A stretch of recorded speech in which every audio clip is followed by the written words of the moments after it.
Hello दोस्तों, स्वागत है आप सभी का। कैसे हो आप सभी? उम्मीद करती हूँ आप सब बहुत ही अच्छे होंगे एंड मैं भी ठीक हूँ। तो आज मैं इस वीडियो में बताने वाली हूँ कि मैं एलटी ग्रेड का एग्जाम क्यों नहीं दी थी, क्योंकि बहुत सारे कमेंट्स आ रहे हैं, बहुत दिन से कमेंट्स आ रहे हैं कि दी आप एलटी ग्रेड का एग्जाम क्यों नहीं दी थी, क्या रीजन था जो आप एग्जाम नहीं दी। तो आज इन्हीं सारे टॉपिक पे बात करने वाली हूँ कि जिनका प्री हो गया है मेंस की तैयारी कैसे करें। तो आज एलटी ग्रेड की वैकेंसी पर ही बात करेंगे और न्यू टीजीटी पीजीटी की वैकेंसी जो आने वाली है उस पर भी मैं चर्चा करूंगी। तो ठीक है, पहले आप लोग को मैं बताती हूँ कि 2025 जाने वाला है और 2026 आने वाला है। ठीक है, तो कुछ ही टाइम है जो हम 2026 में चले जाएंगे, लेकिन 2025 में फ्रेंड्स कुछ भी अच्छा नहीं हुआ, ऐसे ही चला गया, कुछ बदला नहीं। वही पहले की प्रक्रिया, वही रूटीन, पढ़ाई करो, घर का काम करो, सारे वही काम वही रूटीन, सब कुछ रह गया और कुछ भी नहीं बदला। और 2026 में हम प्रवेश करने वाले भी हैं कुछ घंटों में। तो ये वीडियो हम 5 बजे शूट कर रहे हैं, अभी बज रहे हैं 5। ठीक, तो 5 बजे मैं शूट कर रही हूँ, तो अब समझिए कि कितना टाइम है कि 2025 खत्म, 2026 में हम लोग प्रवेश करेंगे। तो देखिए, अब अपने सोच को बदलना है और लाइफ में कुछ अब अच्छा करना है। पढ़ाई के साथ साथ कुछ एक्स्ट्रा हमको कुछ काम करना है जिससे कि हमारी लाइफ बदल जाए। जरूरी नहीं है कि हम सरकारी गवर्नमेंट में ही काम करें, सरकारी गवर्नमेंट ही मिले। पढ़ रहे हैं तो फिर हम अपने ज्ञान के लिए पढ़ रहे हैं, और बाकी अब क्या करना है कि साइड से आपको कुछ न कुछ अच्छा काम करना है, कुछ ऐसे प्लेटफॉर्म पे काम करना है जिससे कि आपका कुछ अच्छा हो सके, बेहतर हो सके। तो उसके लिए आपको पढ़ाई करना है, पढ़ाई के साथ साथ भी कुछ थोड़ा बहुत आपको करना है। तो रही बात, चलिए मैं आपको बताती हूँ कि मैं सीटेट का एग्ज़ाम दी थी तो मैं किस तरीके से दी थी जो मेरा सीटेट क्वालिफाई हो गया था। तो देखिए, मैं सीटेट का जो एग्ज़ाम दी थी उसके लिए मैं एनसीईआरटी बुक को पढ़ी थी और अपने से नोट्स बनाई थी। बाकी यूट्यूब का मैं सहारा लेके मैं पढ़ाई की थी, जो कि मेरा सीटेट अच्छे नंबरों से पास हो गया था। और एसएसटी का वेटेज बड़ा रहता है तो एसएसटी पे हम ज़्यादा फोकस करते थे, एसएसटी हम ज़्यादा पढ़ते थे। और सीडीपी, 2 ही सब्जेक्ट था जो कि हम लास्ट टाइम तक बहुत अच्छे से पढ़ते थे। और पीआईक्यू टेस्ट देते थे, मॉक टेस्ट देते थे, और फ्री का जो चैनल पे मिलते थे उसको भी मैं ज़रूर करती थी। किसी भी चैनल पे मिलते थे, अगर फ्री का है तो उसको मैं ज़रूर अटेंड करती थी, चाहे 2 मॉक टेस्ट मिला हो चाहे 3 मिला हो, जो भी मतलब कि फ्री का मिलता था उसको ज़रूर अटेंड मैं करती थी।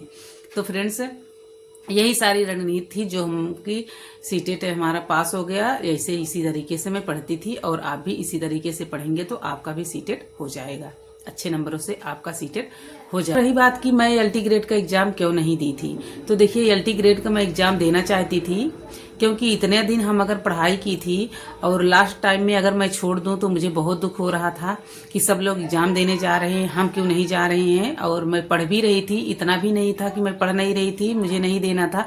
पहले से कोई आइडिया नहीं था कि मुझे नहीं देना है एग्जाम। हमको तो ये लगा था कि मुझे एग्जाम देना है और अपना पूरा 100% मैं दूंगी अपने पढ़ाई पे और एग्जाम भी दूंगी, जो भी रिजल्ट आएगा ठीक है, लेकिन मैं एग्जाम को छोड़ूंगी नहीं। लेकिन लास्ट में मेरी तबीयत खराब हो गई थी बहुत ज़्यादा। जब मेरा एग्ज़ाम 6 को था और मेरी तबीयत 3 या 4 को ही ज़्यादा ख़राब हो गई थी, फिर भी मैं हिम्मत को हारी नहीं थी। मैं दवा को ली, हॉस्पिटल गई, हॉस्पिटल से आई, फिर भी मैं लास्ट टाइम तक मैं बोली कि मुझे जाना है एग्ज़ाम देने। मैं फिर भी पढ़ाई कर रही थी, मेरी तबीयत ख़राब थी फिर भी मैं पढ़ाई कर रही थी। उसका मैं कोई वीडियो नहीं डाली थी क्योंकि देखिए, मेरा मेन उद्देश्य था कि हमको सिर्फ पढ़ाई करना है और वीडियो नहीं बनाना है। वीडियो में भी हमको टाइम चला जाता है, जो 1 घंटे का टाइम तो जाता ही जाता है। हमको वीडियो पे नहीं टाइम देना है, लेकिन हमको अपने पढ़ाई पे टाइम देना है।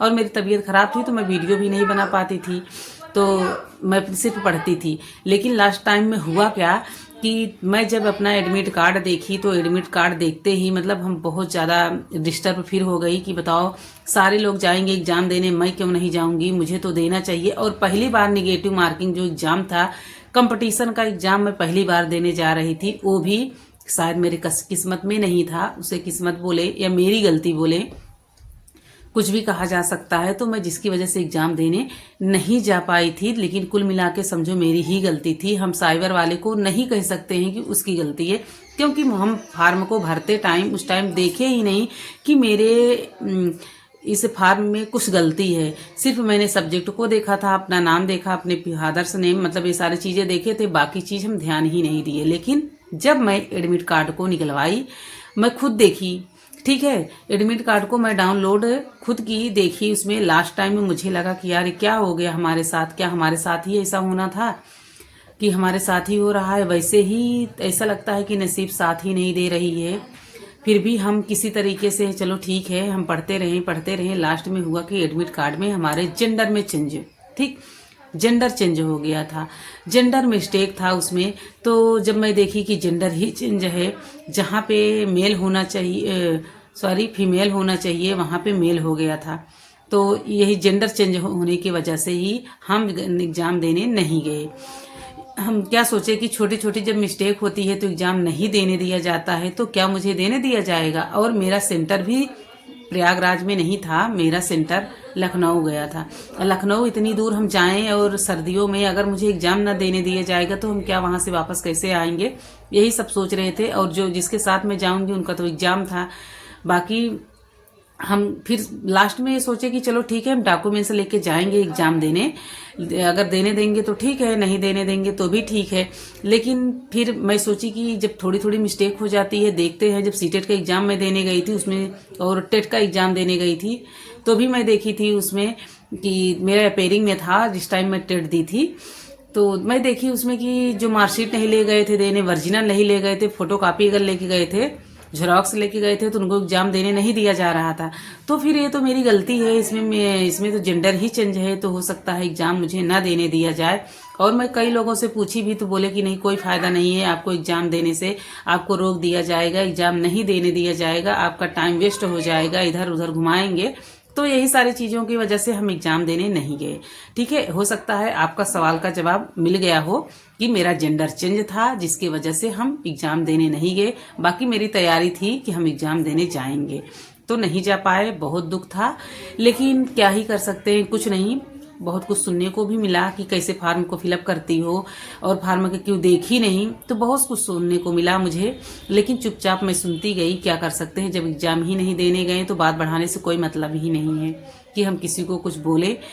तो यही सारे रीज़न था जो मैं एग्ज़ाम देने नहीं जा पाए। बाकी देखिए, आपको लगा कि मेरा प्री हो जाएगा, तो अब मेंस की तैयारी आप अच्छे से करिए। मेंस की तैयारी आपको करना है तो डिटेल में आपको करिए, टॉपिक वाइज। जैसे 2 प्रश्न है, 3 प्रश्न है, आप अच्छे से उसको पढ़िए।